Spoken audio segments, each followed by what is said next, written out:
튀김 소보로 집에서도 똑같이 만들 수 있다는 거 알고 계신가요? 간판이나 기사 등에 홍보한다면 맛집으로 소문나기 더 쉬워지겠죠. 이러한 틈을 이용해서 성심당이라는 이름으로 안녕하세요. 특허를 만들고 지키고 키우다 특허 만지키의 송민정 변리사입니다. 대전하면 무엇이 떠오르시나요? 대전에는 명물이 하나 있죠. 바로 성심당입니다. 다들 한 번쯤은 들어보셨을 대전의 유명한 빵집인데요. 저도 대전에 있는 특허청에 갈 때마다 대전역에 성심당을 항상 들려 튀김 소보로를 사곤 합니다. 그런데 이 튀김 소보로 집에서도 똑같이 만들 수 있다는 거 알고 계신가요? 레시피도 없는데 어떻게 만들 수 있나 라고 생각하시는 분들도 계실 텐데요. 그 비밀은 바로 특허에 숨어 있습니다. 성심당의 비밀 레시피가 궁금하신 분들은 오늘 영상 끝까지 집중해 주세요. 성심당은 특허, 상표, 디자인 세 가지 지식재산권을 모두 가지고 있습니다. 현재는 성심당이라는 이름이 들어간 상표와 빵 제조 방법이 담긴 특허, 그리고 포장지 디자인까지 등록되어 있는데요. 하나씩 살펴보도록 하겠습니다. 성심당은 대전 그 자체다 라는 말이 있을 정도로 성심당은 모두에게 유명한 이름입니다. 그러나 성심당이 이 이름을 뺏길 뻔했다는 사실 알고 계신가요? 성심당은 1956년에 시작된 역사가 깊은 빵집입니다. 오래된 역사만큼 1983년부터 현재까지 꾸준히 상표를 출원해서 등록받고 있는데요. 1983년 8월 1일 처음으로 성심당이라는 이름이 들어간 로고를 상표로 출원해서 등록받았고 이후에도 지속적으로 로고를 리브랜딩하여 상표권을 확보하고 있습니다. 그러나 2000년 성심당은 이름을 잃게 될 뻔했는데요. 성심당의 상표 관리가 잠시 소홀해진 틈을 타서 제3자가 제과점업에 대해 상표 출원을 했고 2002년 등록까지 받았기 때문입니다. 그런데 방금 전까지 성심당의 상표에 대해 소개해 드렸는데 어떻게 이미 등록된 성심당의 상표를 제3자가 또 등록받을 수 있는지 의문이 들지 않나요? 그 이유는 상품이 달라서입니다. 상표법에서는 지정상품이라고 합니다. 상표의 등록 가능성은 상표와 지정상품 이 두 가지를 기준으로 판단하는데요. 그동안 성심당은 과자나 빵이 속하는 상품류 30류에 대해서만 상표를 등록받았습니다. 베이커리, 즉 제과점업에 속하는 상품류는 당시 42류였는데요. 그렇기 때문에 제과점업에 대해서는 성심당이 상표로 등록되어 있지 않았고 이러한 틈을 이용해서 제3자가 성심당이라는 이름으로 상표를 출원하고 등록까지 받을 수 있었던 것입니다. 다행히도 성심당은 그 당시에 대전에서 유명한 빵집이었기 때문에 저명성을 주장해서 해당 상표는 등록이 무효 처리되었지만 성심당은 이로 인해서 시간은 물론 에너지까지 상당히 소모했을 것으로 예상됩니다. 상표를 출원할 때는 내 사업에 해당하는 상품만 보는 것이 아니라 경쟁 가능성이나 모방 상표까지 고려해서 출원해야 하기 때문에 변리사 등 전문가의 도움을 받으시면 좋을 것 같습니다. 성심당의 상표 이슈까지 알아보았는데요. 이제는 성심당 빵의 제조 방법을 특허로 알아보겠습니다. 키프리스 사이트에서 성심당의 임영진 대표를 출원인에 검색하면 총 2건의 특허가 나오는데요. 현재 등록된 특허는 튀김 소보로와 부추빵의 제조 방법인데요. 출원인과 발명자 모두 임영진 대표로 등록되어 있는 것을 확인할 수 있습니다. 먼저 출원한 특허는 튀김 소보로의 제조 방법입니다.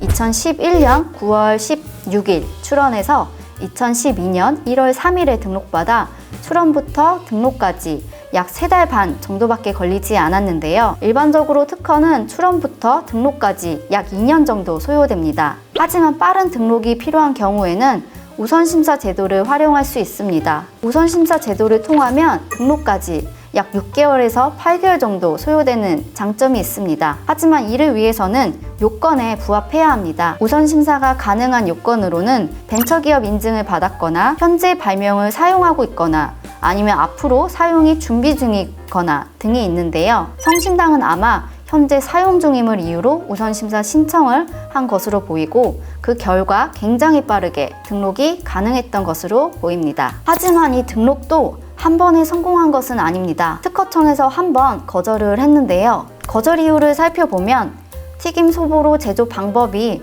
새롭지 않아서나 또는 출원 발명이 기존 기술에 비해서 우수하지 않아서가 아니라 명세서에 기재된 내용 중 일부가 불명확하다고 나와 있습니다. 하지만 명확하고 상세하다는 것은 굉장히 추상적이기 때문에 심사관마다 판단 기준이 약간씩 다르고, 따라서 거절 이유로 나오더라도 어느 정도 쉽게 해결할 수 있는 특징도 가지고 있습니다. 그렇다면 특허 등록된 튀김 소보로 제조 방법, 특허 내용을 살펴볼까요? 특허 명세서에는 튀김 소보로를 만드는 원료와 배합비, 제조 방법이 매우 상세하게 나와 있습니다. 튀김 소보로로 빵을 직접 만들어 보고 싶으신 분들은 특허 명세서를 살펴보시면 되겠습니다. 그런데 만약 똑같이 따라 만들면 특허 침해가 아닌가 걱정하시는 분들도 계실 텐데요. 걱정하지 않으셔도 괜찮습니다. 특허에 나온 내용을 따라서 개인이 빵을 만드는 것은 특허 침해로 보지 않기 때문인데요. 안심하시고 튀김 소보로를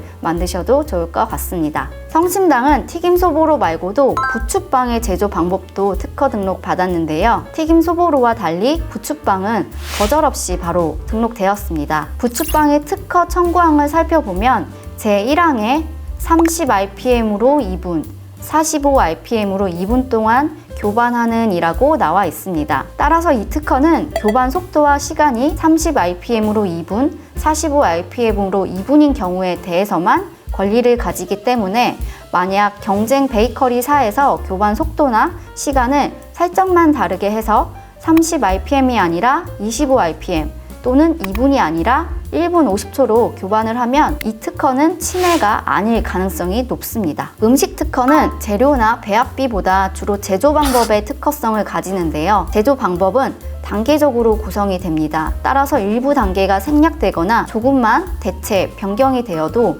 특허 침해를 벗어나기 쉽습니다. 또한 특허가 물건이라면 침해 물품을 입수해서 분석을 할 수 있지만 제조 방법인 경우에는 특허권자가 침해자가 그 방법을 사용했는지 직접 입증해야 하는데 침해 발견도 굉장히 어렵지만 입증 또한 쉽지 않습니다. 즉 특허 침해를 피하기도 쉽고 침해 입증도 어려운 것이 음식 제조 방법 특허입니다. 그럼에도 성심당뿐만 아니라 많은 기업들이 음식 특허를 내는 이유는 여러 가지가 있는데요. 자신만의 노하우가 담긴 음식 제조 방법에 대해 특허를 받게 되면 기술력을 국가에 의해 공적으로 인정받게 되는 결과인 거고, 이를 마케팅, 광고 등에 잘 활용해서 간판이나 기사 등에 홍보한다면 맛집으로 소문나기 더 쉬워지겠죠. 뿐만 아니라 특허는 무형자산에 속하기 때문에 무형자산으로 재무제표에 특허를 포함시켜 비용 처리를 하거나 기업의 가치를 향상시키는데 효과도 얻을 수 있습니다. 마지막으로 성심당의 디자인을 알아보겠습니다. 성심당의 디자인권 또한 이명진 대표에 의해 총 3건이 출원 등록되었는데요. 3건 모두 휘낭시의 포장지에 대한 디자인입니다. 디자인은 물품의 외관을 보호하는 것이기 때문에 독립적으로 물품이 되는 것은 모두 등록하는 것이 좋은데, 성심당도 포장용 파우치와 겉상자, 내부 상자를 모두 따로 출원해서 등록받았습니다. 여담으로 성심당의 이 휘낭시에는 한국조폐공사와 협업을 통해서 탄생한 금괴 모양이라고 합니다. 새해를 맞아서 주변에 선물용으로 드려도 좋겠네요. 오늘은 대전 하면 떠오르는 빵집 성심당의 상표 특허 디자인에 대해서 알아보았는데요. 맛있는 빵처럼 지식재산권 이야기도 맛집이었던 것 같습니다. 주변에 베이커리나 음식점을 운영하는 분이 계시면 이 영상을 공유해 주셔서 도움을 주셔도 좋을 것 같습니다. 다음 시간에도 더 유익한 지식재산권 이야기로 찾아오겠습니다. 지금까지 특허를 만들고 지키고 키우다 특허 만지키의 송민정 변리사였습니다. 감사합니다.